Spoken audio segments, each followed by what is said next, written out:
Let us take a moment to still our hearts, quiet our minds, and center ourselves. This is a place where all are welcome, where every color, every gender, every way of being is honored. This is a place where justice is not just spoken, but lived in our actions and in our hearts.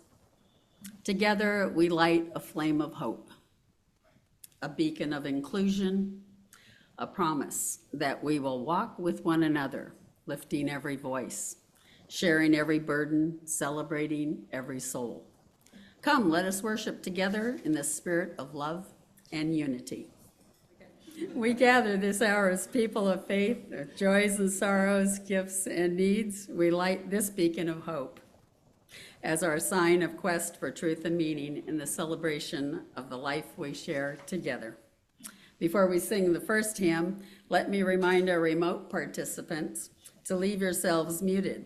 However, we want you and whoever is with you to sing with us as big and loud as you like. Make it a joyous experience. So please stand in body or spirit and sing the opening hymn with heart and mind, number 300.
Welcome to the Unitarian Universalist community of Cambria.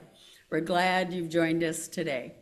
Our UUCC sanctuary sits on land that the Salinan and Chumash indigenous peoples historically inhabited. We honor their contribution to this region and give thanks for the opportunity to gather in faith on their unceded territory. Let us respect their legacy and protect their history as we occupy this sacred space. As Unitarian Universalists, we celebrate religious diversity and welcome all who journey in search of faith and spirituality. The UUCC is a lay-led congregation run by the democratic process. We invite speakers from different religious traditions and spiritual or scientific backgrounds, as well as community leaders to speak at our pulpit.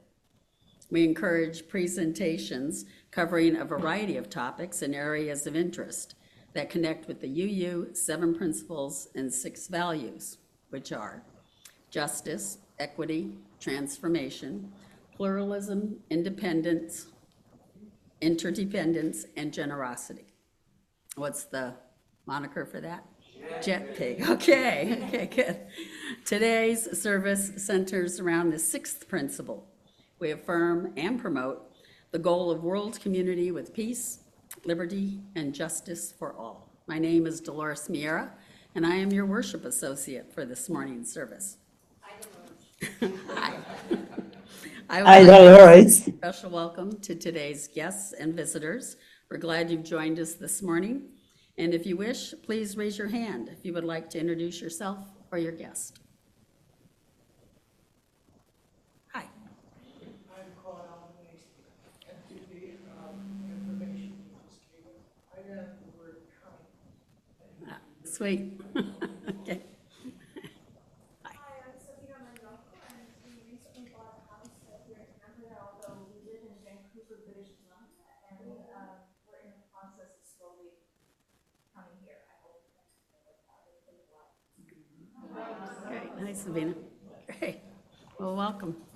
If you're not on the mailing list, please visit the UUCC website at uuccambria.org so that we can keep you informed about all our activities. Members and friends, please check out what's happening, the e-blast sent to you every week on Tuesday. This is a great way to keep up to date with our latest news. And if you wish to see this or any of the past Zoom services, the recordings can be found on the UUCC website and on Facebook. So again, good morning and welcome to everyone. The affirmation is both a recognition of the nature of this community as well as a promise which we aspire, to which we aspire. Let us now recite, it's right here, you think I can, okay. Let us now recite the UUCC affirmation. Love is the spirit of this church, and service is its prayer.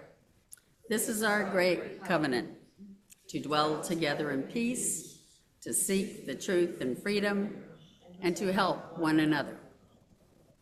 We set aside this time for brief announcements that will be of interest to our community and friends.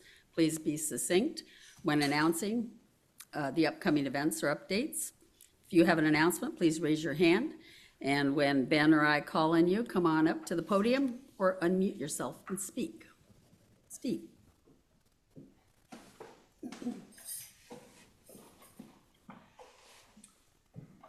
This afternoon at 2 p.m. at Moonstone Cellars, if you're a fan of country and western or folk music, there will be a tribute concert to Jerry Jeff Walker's songs and Nancy Griffith's songs.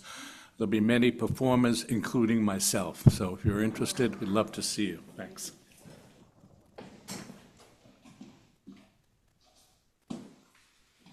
Anyone else?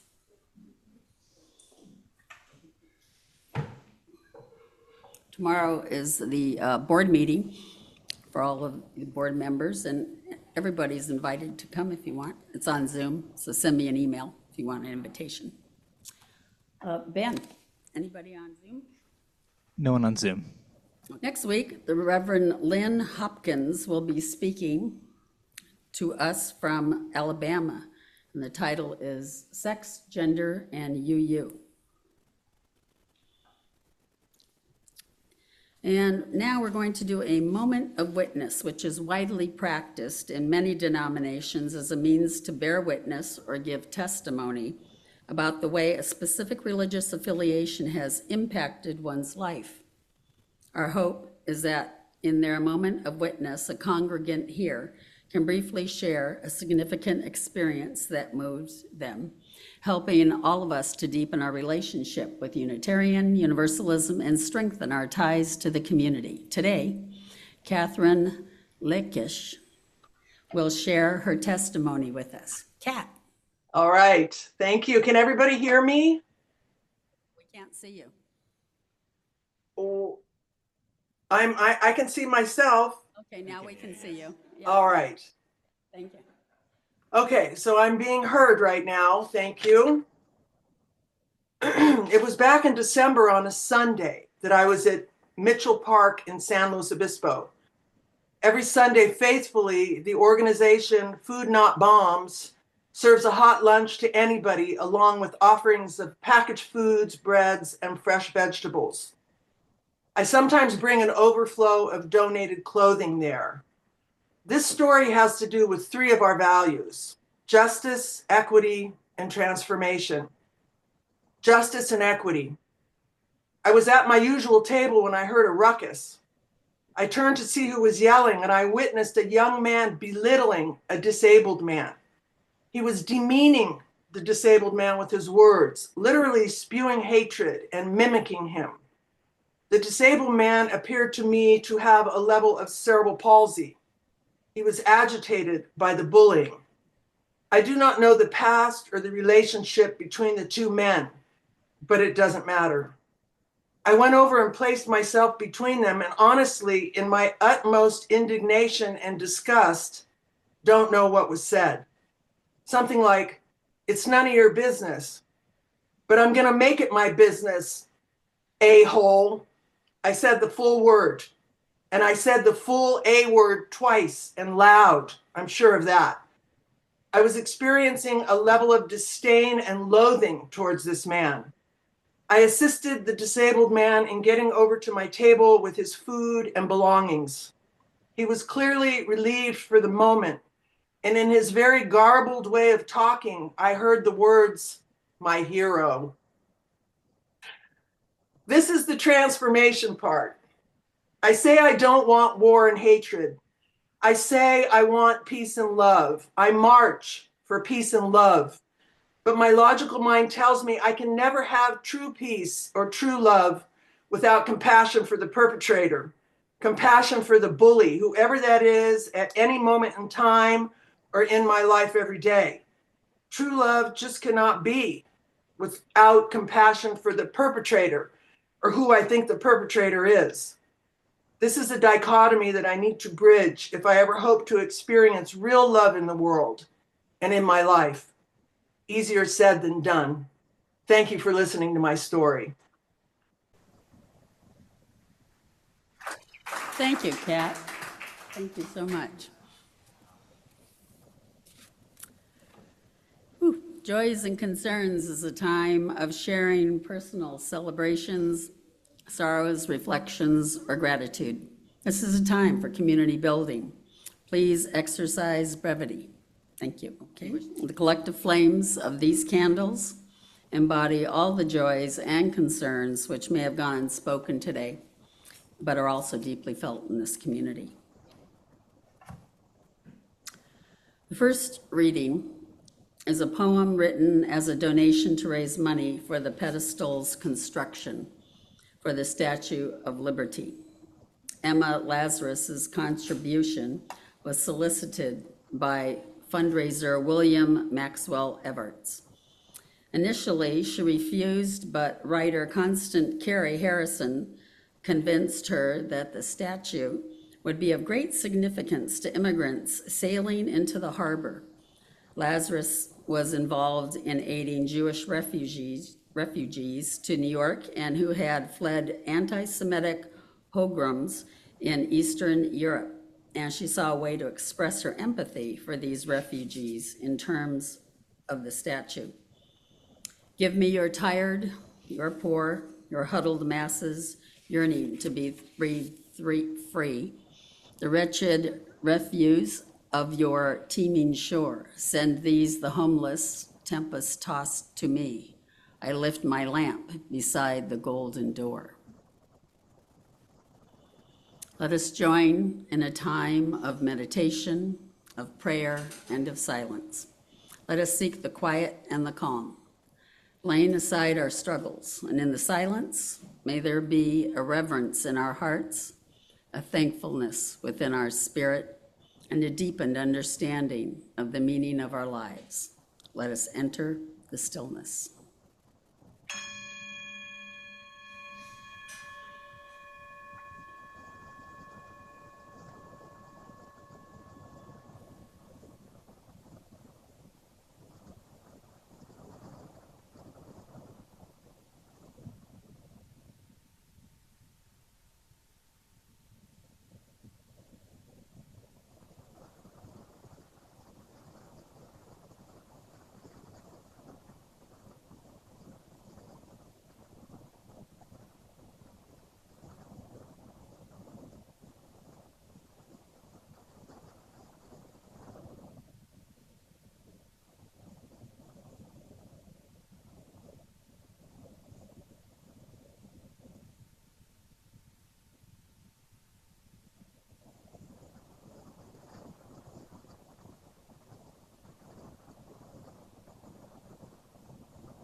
When love and compassion are present in us and we send them outward, then that is truly prayer. Further, in sending love outward, we may notice a change in our own heart. The second reading is a poem titled Caged Bird by Maya Angelou. A free bird leaps on the back of the wind and floats downstream till the current ends and dips his wing in the orange sun rays and dares to claim the sky. But a bird that stalks down his narrow cage can seldom see through his bars of rage.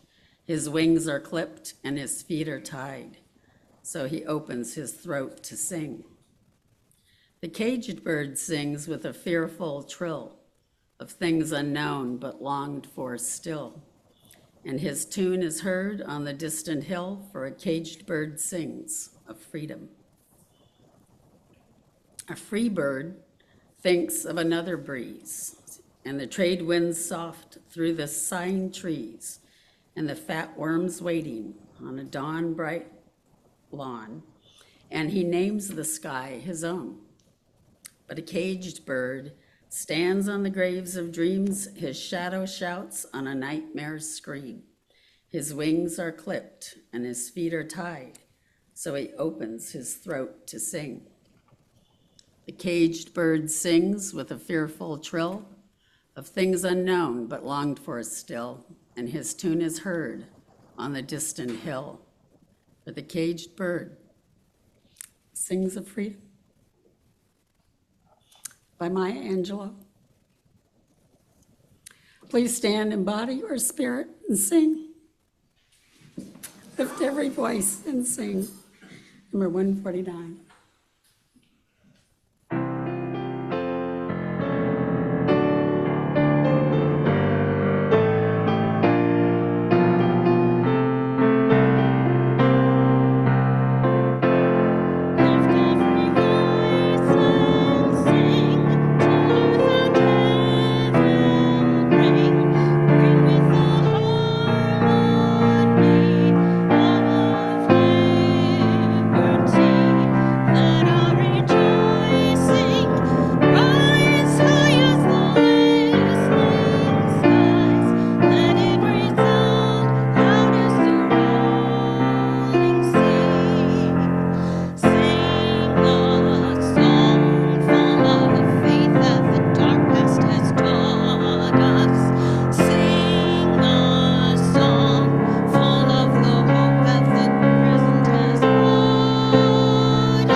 It's one of those Sundays.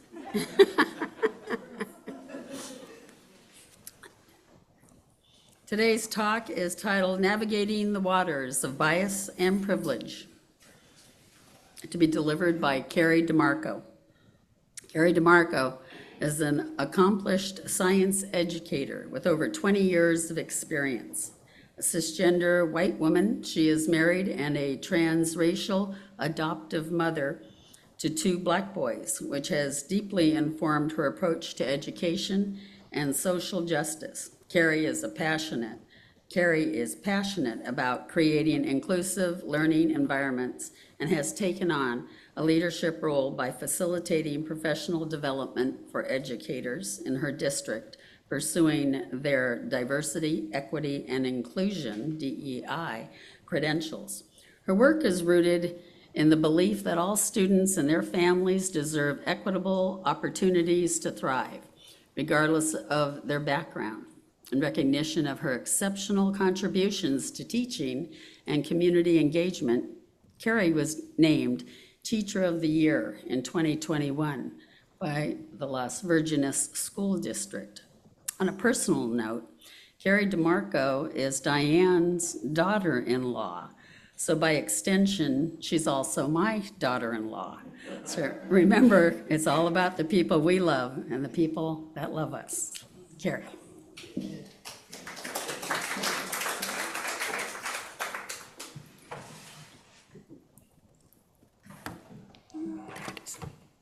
Thank you all. Thank you, Dolores. Good morning, Unitarian Universalist community. Today we are here to reflect on the complex yet deeply important topics of bias and the privileges that shape our experience in the world. We are here to affirm the inherent worth of all people, which compels us to confront these biases and injustices that may hinder our collective commitment to justice, equity, and compassion. Let us begin by considering bias. How many of you would claim to be a biased person? Biases develop in the context of societal messages. These messages refer to the signals we receive from the environment around us. It could be the media, cultural norms, family values, etc. They shape how we view the world, form our opinions, and interact with others. These societal messages become internalized from a very young age and can shape our attitudes, even if we are unaware of it.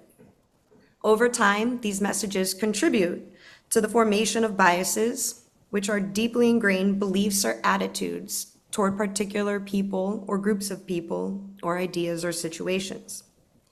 As we are all members of society, we all carry biases. So let's take a little test. What's the first thing that comes to mind when you see a tall, young Black man? Most often labeled as athlete, type of bias. What course of study comes to mind when you hear a young Asian woman is taking classes at Berkeley? Not typically literature or theater or dance. These are examples of biases, and they can manifest in all aspects of life, whether it's hiring someone for a job or choosing whom to befriend. Biases can be as simple as assuming a woman in scrubs is a nurse, while a man in scrubs is a doctor.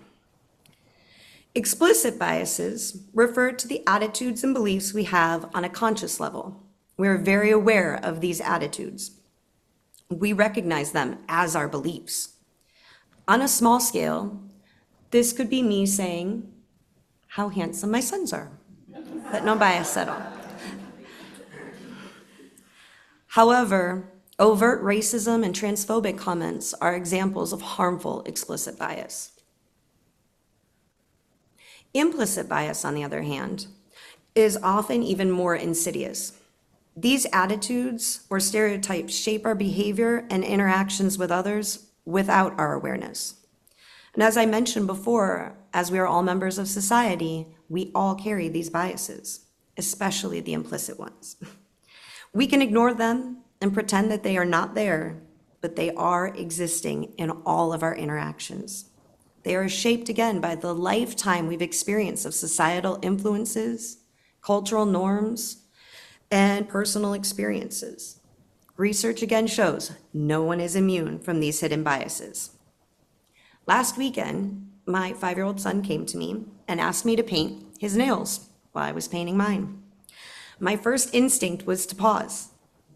Despite years of me now consciously challenging all my own preconceived notions, I still was confronted with a knee-jerk reaction of societal programming. You know, years of being told certain things, like nail polish, are for certain genders. And it's easy for these deeply ingrained ideas to resurface, whether we want them to or not. I had to remind myself consciously that gender expression is fluid and personal, and that my son just wanted to share in something fun and creative that I was doing. Don't overthink it.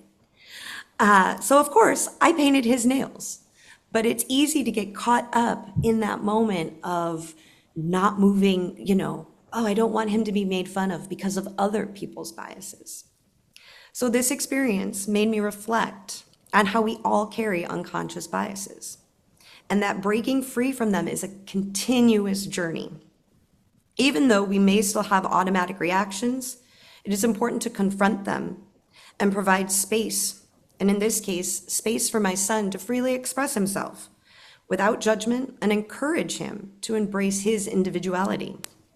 And take the moment to remind him there are no rules or activities or looks that are for boys or for girls. Supporting him in these choices helps foster his self-confidence and his own open-mindedness, even at the age of 5. It's a process of growth for both him and me, and one that I want to continue navigating together. Dr. Ibram X. Kendi, a renowned scholar on race and racism, teaches us that the only way to undo racism is to consistently identify and describe it, and then dismantle it. And I believe this applies not just to racism, but to all forms of bias. Whether it's social class, gender identity, sexual orientation, ability, becoming aware of these biases we carry and actively working to dismantle them is crucial. For one, our biases can significantly influence our thoughts, behaviors, and decisions without us even realizing it.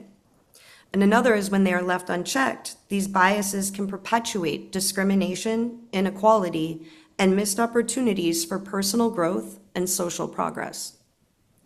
When our unconscious biases are called out, it can be very easy to feel defensive or offended.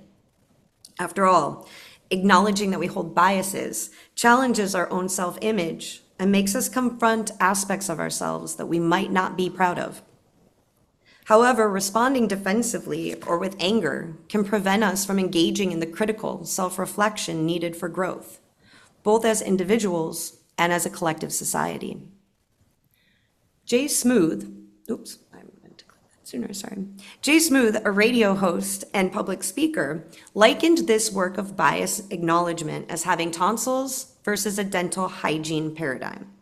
He says we cannot look at biases as being all or nothing.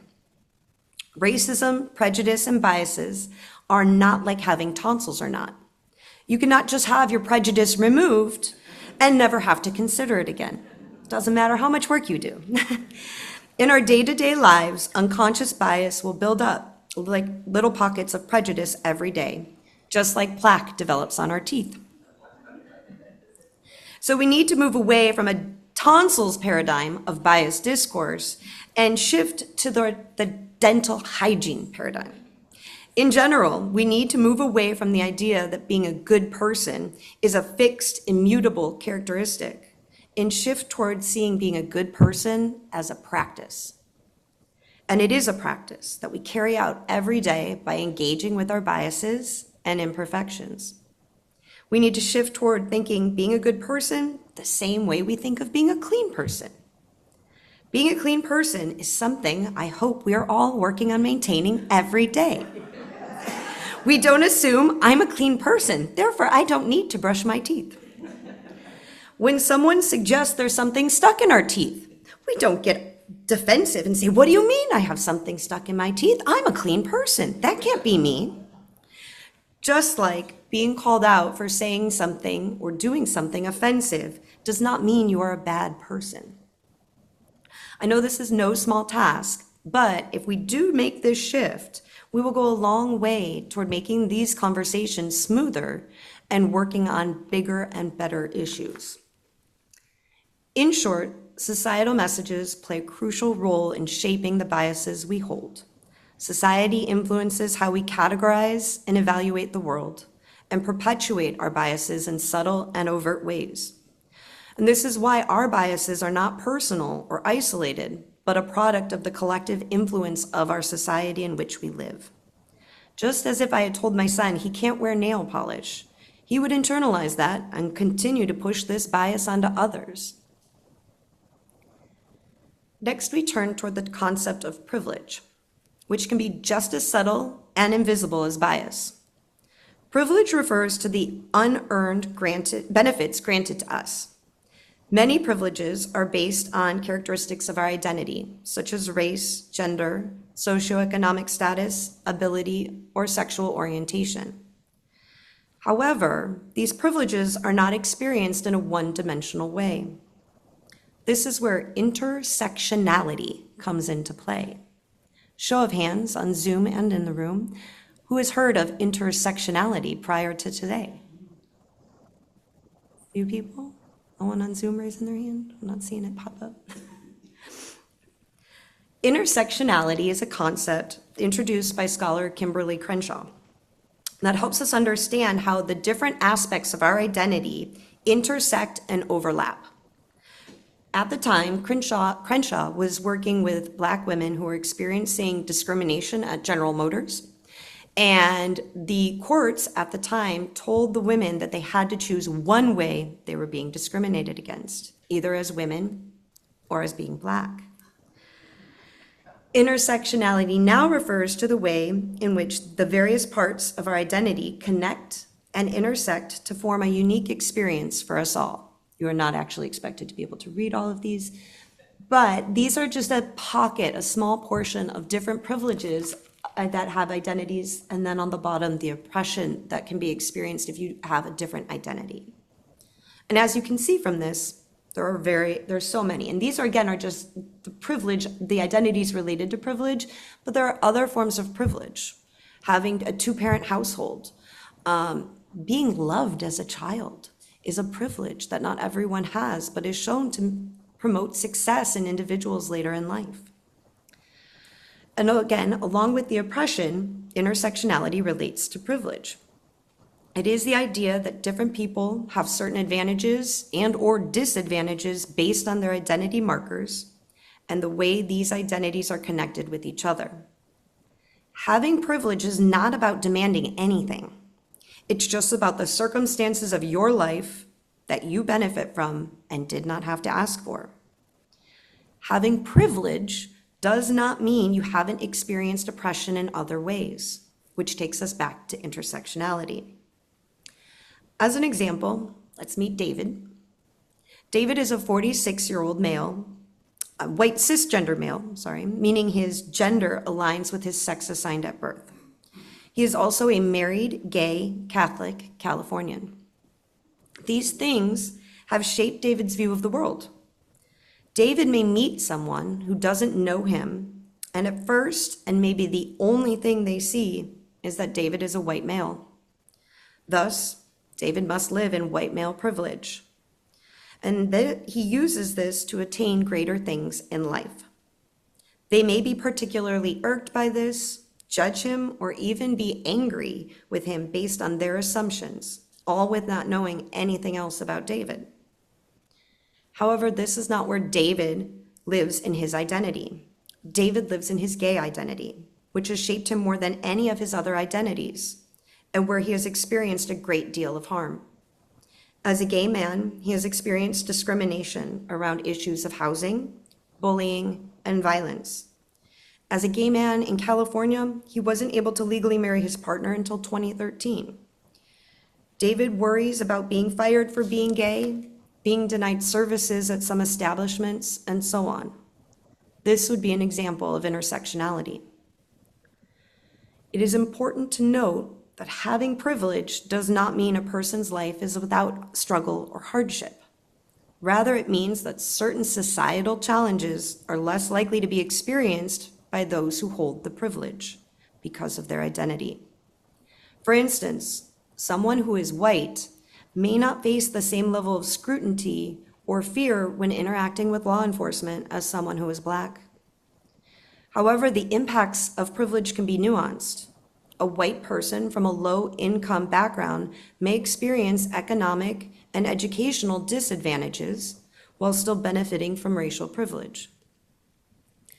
Understanding privilege is not about assigning shame or guilt for those who benefit from it. I'm going to repeat that. Privilege is not about assigning shame or guilt. Rather, it is about recognizing how privilege shapes our experiences and the opportunities that are available to us. And like many of our biases, we are often unaware of it. When my husband and I first decided to pursue adoption, we were filled with excitement. I thought I knew a lot, as my mom and aunt are both adoptees. My cousin is an adoptee on my father's side. My childhood best friend's sister is an adoptee. I was there when she was, brought home for the first time. She was like my sister. And then my other best friend chose adoption for her daughter when we were in high school.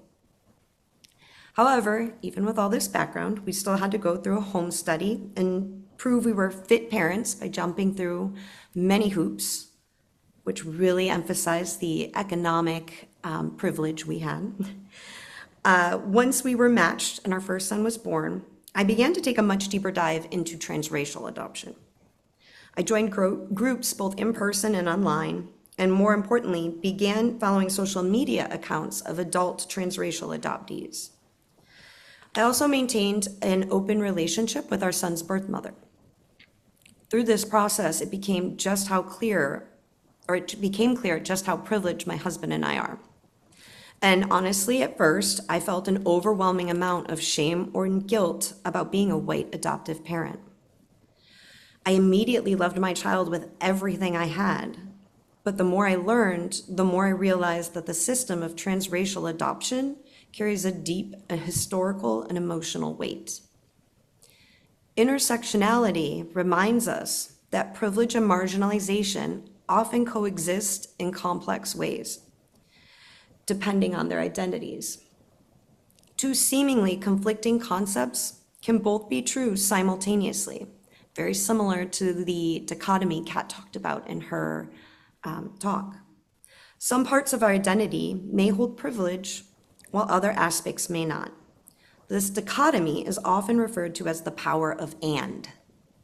The power of and refers to the ability to hold two contradictory ideas or experiences as true, allowing for a more nuanced understanding of complex situations by acknowledging multiple perspectives, without needing to choose one or the other, similar to Jan and her joy and concern. Both can be true. The capacity to hold contradictory emotions or experiences at the same time can lead to emotional resilience and depth. People who can accept they can feel both joy and sadness, or concerns, for example, may experience a more nuanced understanding of their emotional life. This is how I feel about adoption. I have love for my children beyond measure and a desire to give them everything they need to thrive. But at the same time, I cannot ignore the reality that I am contributing to a system that still carries harmful legacies of racial inequality. This conflict has been hard to reconcile. I love my children so fiercely, and yet I am still part of something that in some ways has caused them harm. I have come to understand the love I have for my children does not absolve me from examining the impacts of our adoption journey. It is not about rejecting or distancing myself from my love for them, but rather leaning into the discomfort of this conflict. This uncomfortable journey of reconciling love and harm has been a vital part of my growth, helping me to better support my boys in embracing all parts of their identities, while also acknowledging the complexities of their story. It has also made me more aware of the importance of using my privilege as a white adoptive mother to speak up and amplify voices of other transracial adoptees in an effort to hopefully improve the system. I invite you now to take a moment of reflection. Think about a time that you felt marginalized, misunderstood, or oppressed.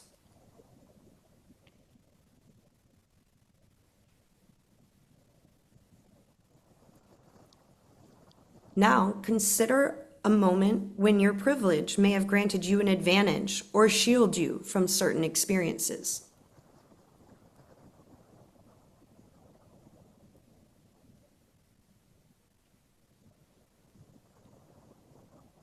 And then take one more moment to ask yourself, what does this teach you about empathy and understanding?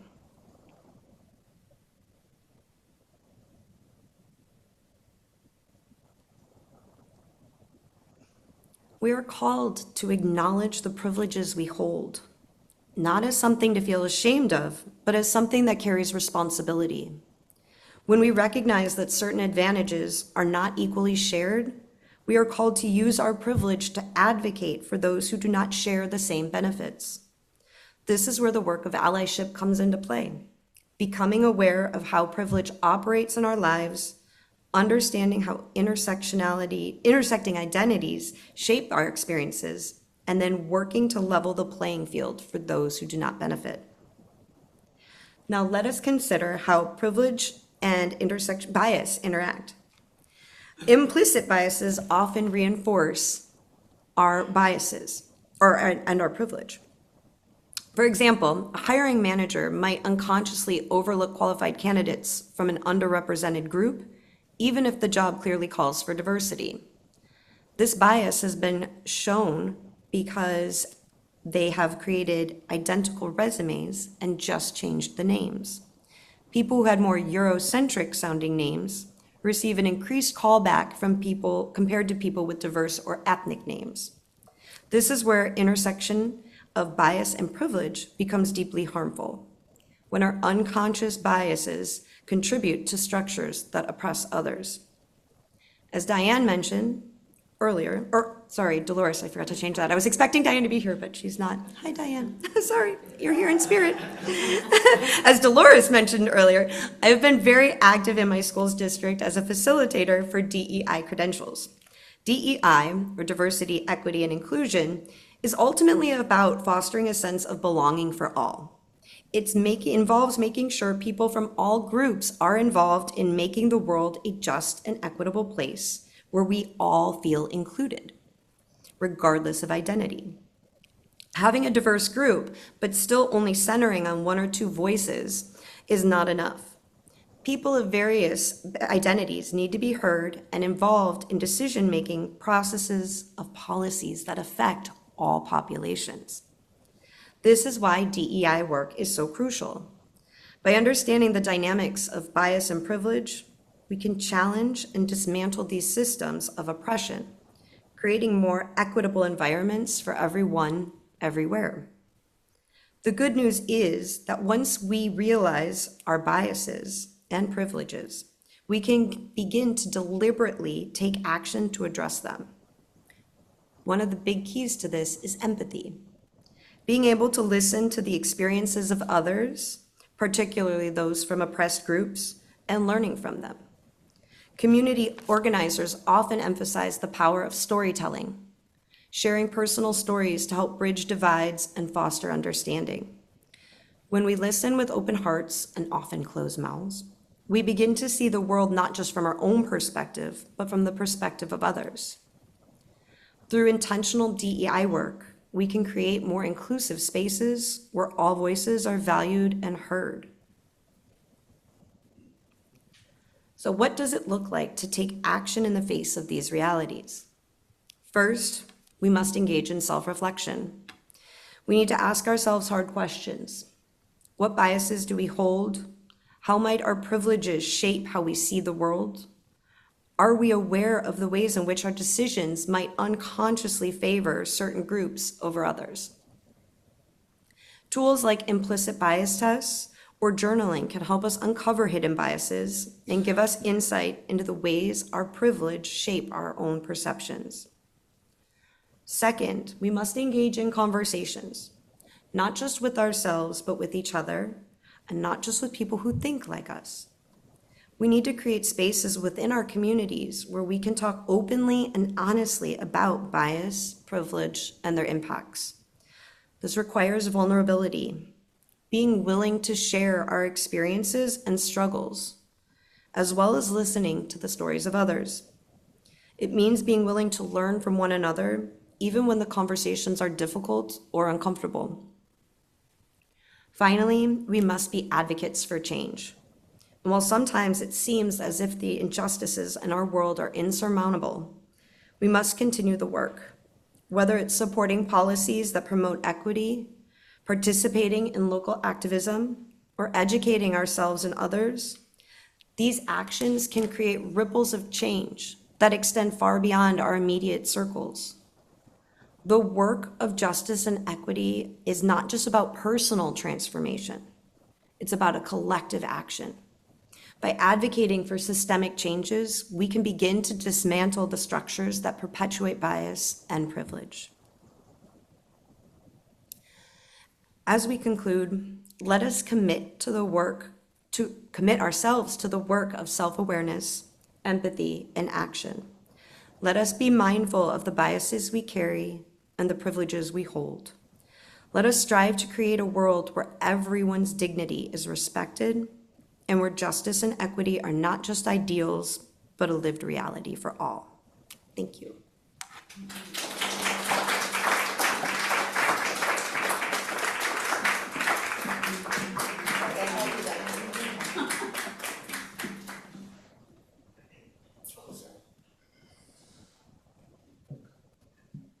Learn anything? Yeah. The morning offering will now be given and received. Please remember, we are a self-sustaining congregation and provide all financial resources for our many ministries. We recognize the spiritual value of generosity and invite you to participate. If you are viewing this service remotely, please see one of the methods shown on the screen. Now you can use your camera app to go up there and simply use the camera function, aim the phone at the QR code. When you see a small notification appear on your screen, touch it. A new screen will appear for you to enter an amount. The same applies to all of you here in the sanctuary. Thank you. Janet, have you noticed, has anybody used that yet? You haven't seen it pop up in, in the checking account? Okay, right, yeah, we'll find out. Thank you.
Our thanks for all the gifts given and received for the work of this community.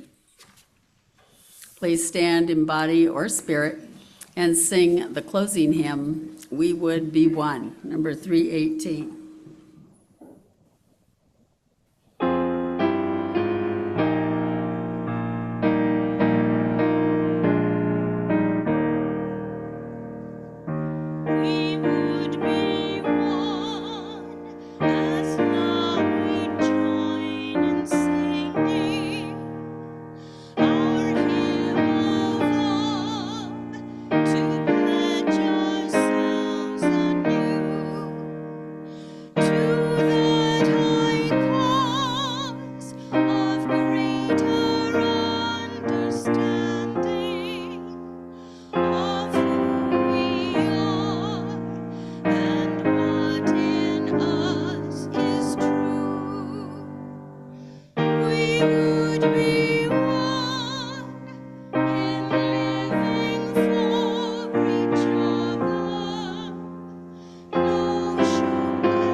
As we prepare to extinguish the chalice, let us recite the valediction. We have basked in the warmth and beauty of this flame and this community. As the chalice flame is extinguished, we shall carry its glow onward. Let us kindle new sparks within these walls and beyond. Please extinguish your chalice at home now.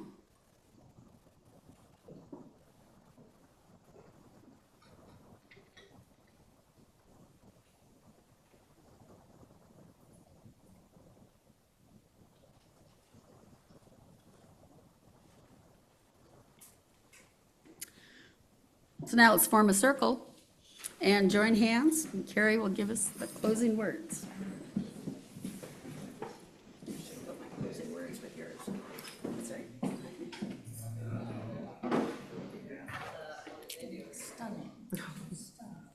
Thanks.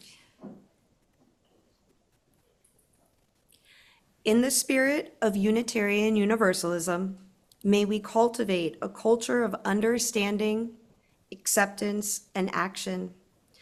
Let us hold space for one another, listen deeply, and walk this journey together, united in our quest for justice, compassion, and the affirmation of each person's inherent worth and dignity. Thank you.